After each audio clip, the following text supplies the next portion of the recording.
السلام عليكم ورحمة الله وبركاته. حياكم الله في الفيديو الثاني من السلسلة التعليمية عن الميكانيكال فنتليتر أو بالعربي جهاز التنفس الصناعي. تكلمنا في الفيديو السابق عن ما هو جهاز التنفس الصناعي ومتى نستخدمه، وتكلمنا عن كيف يعمل وما هي الأنظمة المشغلة للفنتليتر اللي هي المودز، وتكلمنا عن أنواعها، وتكلمنا عن ما هي الإعدادات اللازمة لتشغيل المودز وكيفية التحكم في النفس الصناعي. في هذا الفيديو إن شاء الله راح أتكلم عن أجزاء الفنتليتر وكيفية تركيبها، كيفية تشغيل وإطفاء الفنتليتر، كيفية قراءة شاشة الفنتليتر.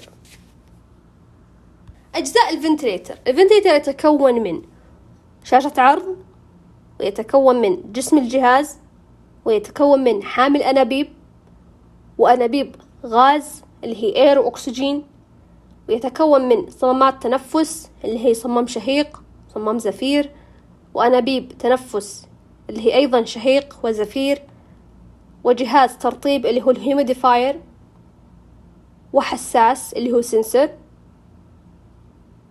وموصل بين أنابيب التنفس وبين أنبوبة المريض اللي هي الواي بيس، وعندنا آخر شيء بطارية شحن.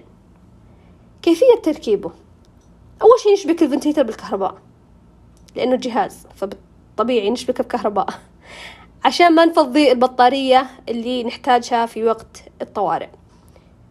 نوصل أنابيب الغاز اللي هي أنبوبة الأكسجين، أنبوبة الإير، بوصلات الأكسجين والإير اللي تكون غالبا في الجدار في غرفة المريض.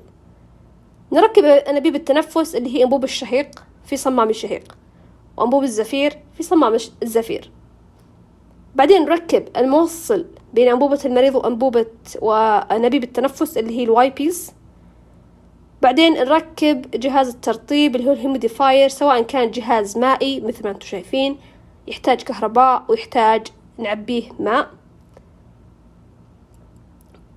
أو إذا كان لا يحتاج إلى كهرباء مثل قطعة ال HME اللي هي قطعة بلاستيكية، وسبق وسويت فيديو كامل عنها وعن كيفية عملها في الفيديو اللي راح أحطه أسفل أو في صندوق الوصف.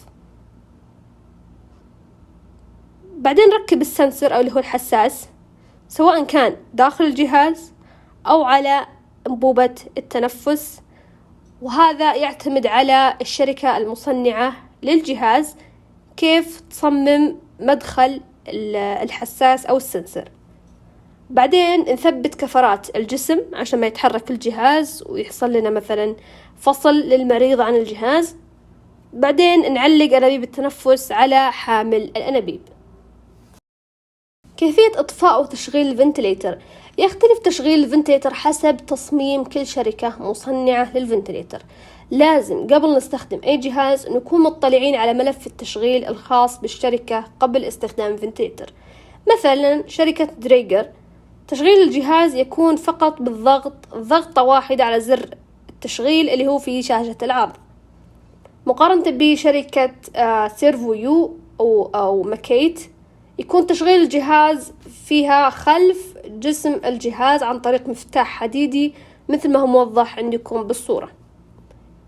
كيفية قراءة شاشة العرض: شاشة العرض في أي جهاز فنتليتر تتكون من اسم المود، والست سيتنجز أو إعدادات المود، وإعدادات المريض أو البيشنت measured parameters، وأيضا من البريث ويف فورمز أو البريث لوبس، واللي هي التنبيهات الألارمز، وعندنا القياسات الإضافية أو special measurements.